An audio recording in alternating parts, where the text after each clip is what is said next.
Hello friends, எல்லோரும் எப்படி இருக்கீங்க? ஹோப் எல்லோரும் நல்லா இருப்பீங்கன்னு நினைக்கிறேன்.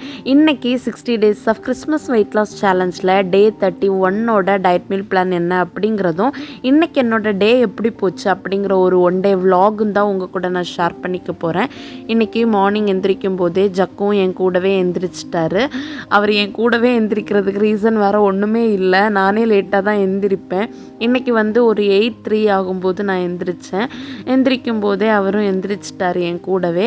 இனி கிச்சனுக்கு ஸ்ட்ரைட்டாக போய் அவருக்கு மார்னிங் கொடுக்கறதுக்கு பால் காய்க்கணும், அண்ட் அவரை ஸ்கூலுக்கு விடுறதுக்கு ரெடி பண்ணணும். ஸ்கூலுன்னா நம்ம இந்த அங்கன்வாடி இருக்கும்ல, அதுக்கு தான் விட்டுட்ருக்கேன். அவருக்கு இன்னும் ஸ்கூல் போகிற அளவுக்கு வயசு பத்தாது. ஸோ அவர் பழகணுங்கிறதுக்காக பக்கத்தில் இருக்கிற அந்த கவர்மெண்ட் அங்கன்வாடியில் அனுப்பிட்டுருக்கேன். அதுவே அழுது தான் போயிட்டுருக்காரு. பட் நம்ம அழுறாரு அப்படின்னு விடாமல் இருந்தோம் அப்படின்னா பிறகு ஸ்கூல் போக ஆரம்பிக்கும் போது இனி ப்ரீ ஸ்கூல் விடணும், அதுக்கப்புறம் எல்கேஜி யூகேஜி இப்படி 1 by 1 அனுப்ப ஆரம்பிக்கணும். ஸோ அது கொஞ்சம் கஷ்டமாக இருக்கும் நமக்கு. கவர்மெண்ட் சைடில் இருந்து இப்படியெல்லாம் வச்சுருக்கிறது எவ்வளோ நல்லது அப்படின்னு பாருங்கள். இங்கே நம்ம கொண்டு போய் உட்கார வச்சா போதும், அங்கே பெருசாக எதுவும் சொல்லி கொடுக்கலனாலும் குழந்தைங்கள நல்லா பார்த்துப்பாங்க. இன்னொன்று, நம்ம வீட்டில் சாப்பாடு கொடுக்கும்போது பின்னாடியே கொண்டு போய் கொடுக்கணும். ஆனால் என்னோட குழந்தை பசிக்குது அப்படின்னா அவரே சாப்பிட்டுப்பார். இருந்தாலும் சில குழந்தைங்களை நான் கேள்விப்பட்டிருக்கேன், பின்னாடியே கொண்டு போய் கொடுக்கணும், சாப்பிட மாட்டார் அந்த மாதிரியெல்லாம். ஆனால் இந்த மாதிரி அங்கன்வாடியெல்லாம் போய் அனுப்பி பழக்கிட்டீங்க அப்படின்னா அவங்க கொடுக்குற ஃபுட்டாக இருக்கட்டும், அந்த ஃபுட்டு நிறைய பேர் கூட இருந்து பிள்ளைங்க கூட இருந்து சாப்பிடும்போது அந்த ஃபுட்டு சாப்பிட்றதுக்கும் பழகுவாங்க. அண்ட் இங்கே ஹெல்தி ஃபுட்டு ப்ரொவைட் பண்ணிகிட்ருக்காங்க. லஞ்ச் கூட இந்த பருப்பு, இந்த மாதிரி ப்ரோட்டீன் ரிச்டான ஃபுட்டு, அதுக்கப்புறமா ஸ்நாக்ஸு அப்படின்னு சொல்லிட்டு குழந்தைங்களுக்கு இந்த சத்து மாவெல்லாம் இருக்குல்ல, இதெல்லாம் பிசைஞ்சு சர்க்கரை இதெல்லாம் போட்டு பிசைஞ்சு ஸ்நாக்ஸு அப்படின்னு சொல்லி குழந்தைங்கள சாப்பிட வைக்கிறாங்க. இதெல்லாம் நல்ல ஊட்டச்சத்து சாப்பாடு. நம்ம கிட்ட அந்த அளவுக்கு நம்ம ஹெல்த்தியாக கொடுக்கும்போது சாப்பிடலை அப்படின்னாலும் இந்த மாதிரி ஒரு பிளேஸை குழந்தைங்களுக்கு நம்ம கொடுத்தோம் அப்படின்னா அதை யூட்டிலைஸ் பண்ணி அவங்க ஹெல்த்தியான ஃபுட்டு சாப்பிட்ட மாதிரியும் இருக்கும், கொஞ்சம் குட்டி குட்டி ஃப்ரெண்ட்ஸோட டைம் ஸ்பெண்ட் பண்ணது மாதிரியும் இருக்கும். நான் அப்படி தான் இந்த ஸ்கூலை பார்க்குறேன், பார்த்து இப்போ அனுப்பிட்டுருக்கேன்.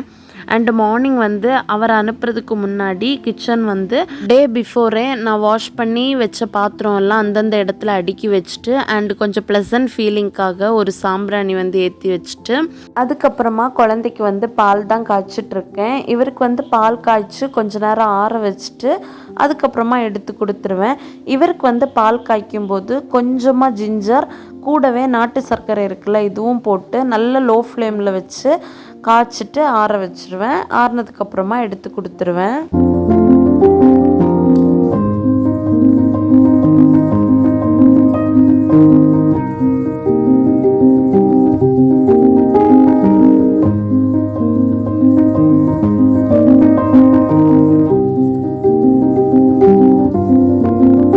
பால் ஒரு பக்கமாக காயறதுக்கு வச்சுட்டு இன்னொரு பக்கத்தில் ஃபீடிங் பாட்டிலை ஸ்டெர்லைஸ் பண்ணுறதுக்காக வச்சுட்டேன்.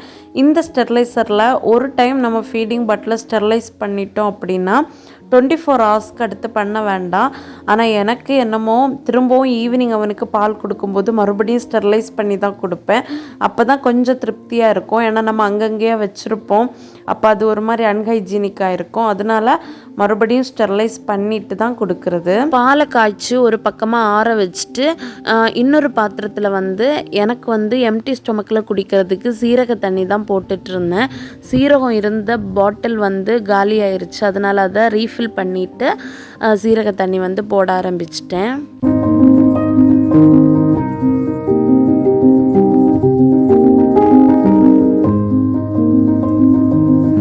சீரக தண்ணி குடிச்சு முடிச்சதுக்கு அப்புறமா மத்தியானம் லஞ்ச் ப்ரிப்பேர் பண்ணுறதுக்காக ஒரு சில ப்ரிப்ரேஷனை குழந்தைய ஸ்கூலில் கொண்டு விட போகிறதுக்கு முன்னாடியே பண்ணிடுவேன்.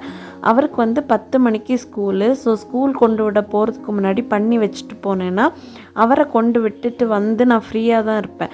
ஸோ டக்குன்னு நம்ம லஞ்ச் பண்ணுறதுக்கு எனக்கு ஈஸியாக இருக்கும். அப்படி ஃப்ரீசரில் வச்சுருந்த ஃபிஷ்ஷை எடுத்து வெளியில் வச்சு கொஞ்சம் தண்ணி விட்டு வச்சுட்டு க்ளோஸ் பண்ணி வச்சுருவேன். இன்னொரு பக்கம் ரைஸையுமே ரைஸ் குக்கரில் போட்டுட்டேன் அப்படின்னா அது ஒரு பக்கமாக வெந்துட்டுருக்கும். இது வேகிறதுக்கு எப்படியும் 1/2 hourல இருந்து 45 minutes எடுக்கும். ஏன்னா இந்த அரிசி வேகிறதுக்கு ரொம்ப டைம் ஆகும். அதனால் ஃபஸ்ட்டே ரைஸையும் போட்டு ஃபிஷ்ஷு ஃப்ரீசரில் வச்சுருந்தா அதையும் தண்ணி ஊற்றி வச்சேன்னா நம்ம வரும்போது அது கரெக்டாக இருக்கும். இவ்வளோ முடிச்சுட்டு குழந்தைக்கு வந்து பால் ஆல்ரெடியே நான் கொடுத்துட்டேன்.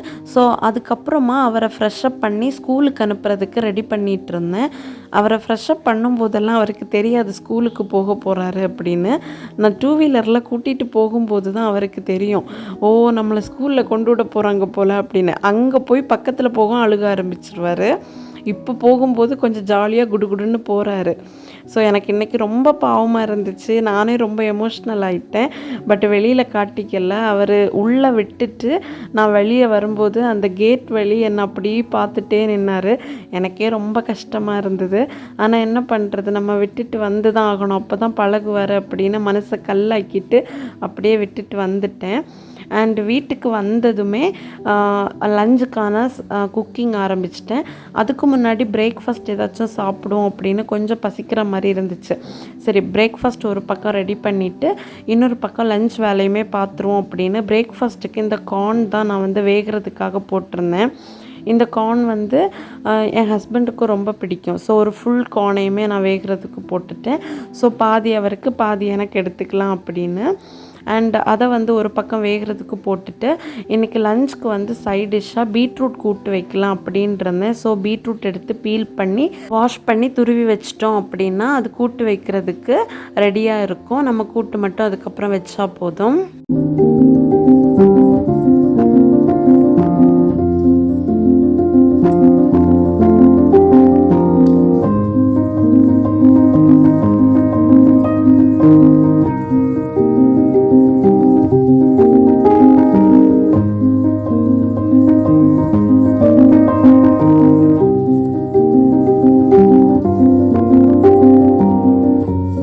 அண்ட் பீட்ரூட் கூட்டுக்கு எல்லாம் ரெடி பண்ணி முடித்ததுமே இந்த பக்கம் கார்ன் வந்து ரெடி ஆயிடுச்சு. அதை எடுத்துட்டு நான் ஒரு பாதி சாப்பிட்டேன், இன்னொரு பாதி வந்து ஹஸ்பண்ட் சாப்பிட்டாங்க. அப்படி என்னோடய பிரேக்ஃபாஸ்ட் இன்றைக்கி சூப்பராக வந்து கம்ப்ளீட் ஆயிடுச்சு.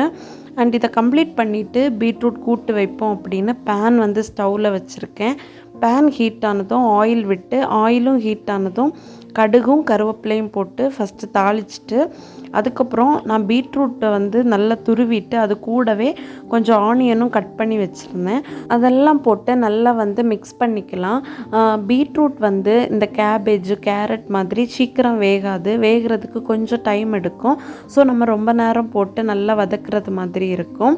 நான் இதை வந்து நல்ல லோ ஃப்ளேமில் வச்சு ரொம்ப நேரம் வதக்கிக்க போகிறேன்.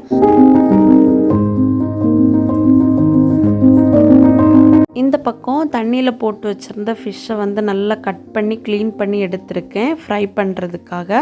அதில் கொஞ்சமாக மஞ்சள் தூள், அப்புறமா மிளகுத்தூள், அப்புறமா வந்து கருவேப்பிலை, பூண்டு, ஜீரகம் போட்டு கொரப்பாக அரைச்சி எடுத்த அந்த இன்க்ரீடியன்ட்ஸு அதையும் போட்டுட்டு ஃபைனலி டேஸ்ட்டுக்கு ஏற்ற மாதிரி கொஞ்சம் உப்பு போட்டு நல்லா மிக்ஸ் பண்ணி மேரினேட் பண்ணி ஒரு பக்கமாக வச்சுப்போம். ஒரு 15 மினிட்ஸ் கழித்து இதை எடுத்து ஃப்ரை பண்ணிக்கலாம்.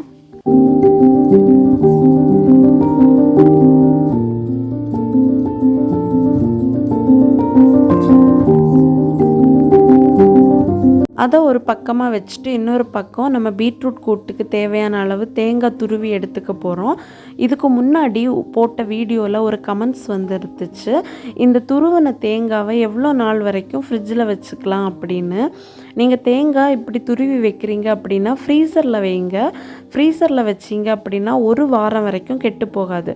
இதில் எனக்கு பர்சனலி எக்ஸ்பீரியன்ஸ் இருக்குது. துபாயில் முழு தேங்காவும் கிடைக்கும், அல்லாமல் இப்படி துருவி பாக்ஸில் வச்சும் சேல் பண்ணுவாங்க. நான் எப்போவுமே இந்த துருவி வச்ச தேங்காய் தான் வாங்குவேன். வாங்கி இந்த மாதிரி ஃப்ரீசரில் கொண்டு ஸ்டோர் பண்ணிப்பேன். 1 வீக் வரைக்கும் எனக்கு கெட்டு போகாது. ஆனால் எனக்கு 1 வீக் வரைக்கும் இருக்காது, அது 2-3 டேஸ்லேயே காலி ஆயிரும். ஆனால் சம்டைம் 1 வீக் வரைக்கும் எனக்கு இருந்திருக்கு, அதை வச்சு தான் சொல்கிறேன். இன்னொரு பக்கம் பீட்ரூட் கூட்டும் நல்லா வெந்துருச்சு. அதில் வந்து மஞ்சள் தூள், மிளகுத்தூள், உப்பு அது உங்கள் தேவைக்கு ஏற்றது மாதிரி போட்டுட்டு ஃபைனலி துருவின தேங்காயும் போட்டு நம்ம நல்லா ஒரு 1 or 2 மினிட்ஸ் வந்து மிக்ஸ் பண்ணி அந்த மசாலாவோட பச்சை வாசனை போகிறது வரைக்கும் மிக்ஸ் பண்ணி இறக்கிட்டோம் அப்படின்னா சூப்பராக பீட்ரூட் கூட்டும் வந்து ரெடி ஆகும். அண்டு இந்த பக்கம் பீட்ரூட் கூட்டு ரெடி பண்ணி வச்சுட்டு இன்னொரு பக்கம் பார்த்திங்கன்னா ஆம்லேட் போடலாம் அப்படின்னு அதுக்கு தான் வந்து ரெடி பண்ணிகிட்டு இருந்தேன். நான் வந்து எனக்கும் ஹஸ்பண்டுக்கும் சேர்த்து ஆம்லேட்டுக்கு வந்து அந்த எக்கை வந்து கலக்கிறதெல்லாம் ரெடி பண்ணிவிட்டு செப்பரேட்டாக ஃப்ரை பண்ணி எடுத்துருவேன். ஏன்னா 2 டைம்ஸாக 2 டைம் வெங்காயம் கட் பண்ணி பச்சை மிளகு போட்டு சால்ட்டு போட்டு மிக்ஸ் பண்ணி பொரிக்கிறதுக்கு எனக்கே கடுப்பாக இருந்துச்சு. அதனால் சேர்த்து போட்டு ஃப்ரை பண்ணி எடுத்தாச்சு. அண்டு ஃபிஷ்ஷும் ஃப்ரை பண்ணி எடுத்துட்டேன். அண்ட் இந்த பக்கம் ரைஸும் ரெடி ஆயிடுச்சு. அப்படி நம்மளோட லஞ்ச் வந்து சூப்பராக ரெடி ஆயிடுச்சு. எக் ஆம்லேட், கொஞ்சமாக சாப்பாடு, பீட்ரூட் கூட்டு, ஃபிஷ் ஃப்ரை, ஒரு கம்ப்ளீட் மீல் சூப்பராக முடிஞ்சிருச்சு. அண்ட் இன்னொரு குட் நியூஸ் என்ன தெரியுமா? சாப்பிட்டு எடுத்துகிட்டு அப்படியே உட்காரும்போது மீஷோவில் இருந்து கால் வந்துச்சு, உங்களுக்கு நீங்கள் ஆர்டர் பண்ணது அரைவ் ஆகிருக்கு அப்படின்னு. எனக்கு தெரியும் வெயிட் மெஷின் தான் ஆர்டர் போட்டோம் அப்படின்னு. செம ஹாப்பி. ஏன்னா நேற்றுக்கு கூட கமெண்ட் பாக்ஸில் அத்தனை கமெண்ட்ஸ் வந்துருந்துச்சு, வெயிட் அப்லோட் பண்ணுங்கள், வெயிட் அப்டேட் பண்ணுங்கள் அப்படின்னு. அண்ட் ஒரு கமெண்ட்ஸ் பார்த்திங்கன்னா காலில் விழாத குறையா தெய்வமே வெயிட் அப்லோட் பண்ணுங்கள் அப்படின்னு கேட்டிருந்தாங்க. எனக்கு இந்த கமெண்ட்ஸ் எல்லாம் பார்க்கும்போது ஹாப்பியாக தான் இருக்குது. இருந்தாலும் சரி இவ்வளோ தூரம் கேட்குறதுனால வந்த அன்னைக்கே அப்லோட் பண்ணிடுவோம் அப்படின்னு நினச்சி தான் வெயிட்டையும் சேர்த்து எடுத்துட்டேன். ஆக்சுவலாக எப்போவுமே எம்டி ஸ்டொமக்கில் பார்க்குறது தான் கரெக்டாக இருக்குன்னு சொல்லுவாங்க. நான் இப்போ தான் மத்தியானம் சாப்பிட்டு கூட முடிச்சிருக்கேன்.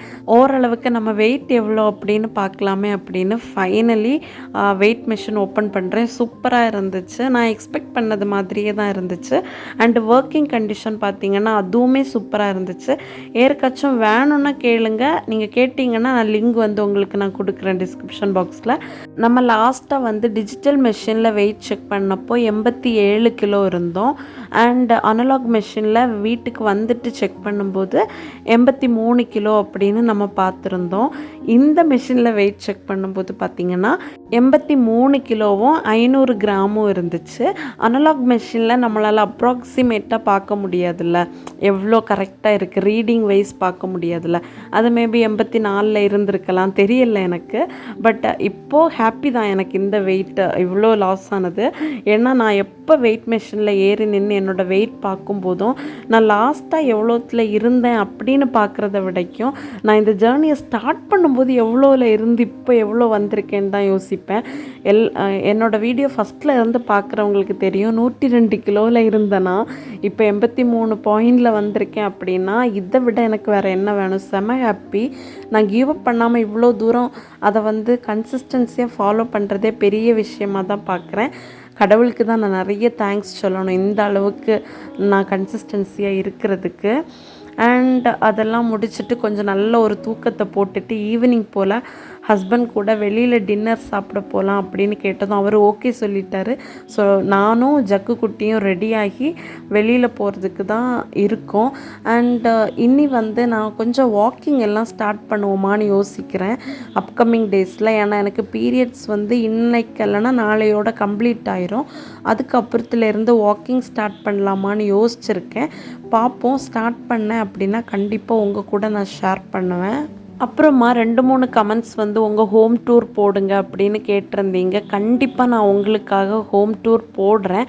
ஆனால் இப்போ நமக்கு வந்து டயட் டேஸ் போயிட்டுருக்கிறதுனால இது ஒரு ஃப்ளோவில் போகட்டும். இந்த 60 டேஸ் கம்ப்ளீட் ஆன பிறகு கொஞ்ச நாள் நமக்கு கிடைக்கும் பர்சனல் விஷயங்கள் நிறைய உங்கள் கூட ஷேர் பண்ணுறதுக்கு. அப்போ என்னோடய ஹோம் டூர் நான் கண்டிப்பாக உங்களுக்கு ஷேர் பண்ணுறேன். நான் ஒரு லாங் டேஸ் லீவில் தான் இருக்கேன். ஸோ இந்த 60 டேஸ் சேலஞ்சு முடிஞ்ச பிறகும் நான் ஊரில் தான் இருப்பேன். அதனால் கண்டிப்பாக நான் உங்களுக்கு ஹோம் டூர் ஷேர் பண்ணுறேன். கொஞ்ச நாள் அதுக்காக வெயிட் பண்ணுங்கள். இப்போதைக்கு இந்த டயட் டேஸ் அப்படி போகட்டும். அண்ட் அப்படியே ரெஸ்டாரண்ட் வந்துட்டு இன்றைக்கி நான் கொத்தி இடியப்பம் தான் வாங்கி சாப்பிட்டேன். எனக்கு வந்து அந்த ஒரு பவுல் கொண்டு வச்சாங்க. அந்த ஒரு பவுலுமே என்னால் சாப்பிட முடியலை. அதில் கொஞ்சமாக சாப்பிட்டுட்டு கொஞ்சத்தை ஹஸ்பண்டுக்கு கொடுத்துட்டேன். அவர் பேலன்ஸாக சாப்பிட்டாரு. இப்போ வந்து டயட் இருந்து பழகுனதுக்கப்புறமா குவான்டிட்டி அதிகமாக சாப்பிடவும் முடிய மாட்டேங்குது. கொஞ்சம் சாப்பிட்றதுக்கே நம்மளோட பாடி அடாப்ட் ஆகிட்டுன்னு நினைக்கிறேன்.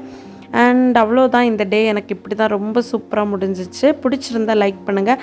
நாளைக்கு இன்னொரு வீடியோட மீட் பண்ணுறேன். டில் தென் டேக் கேர், பை.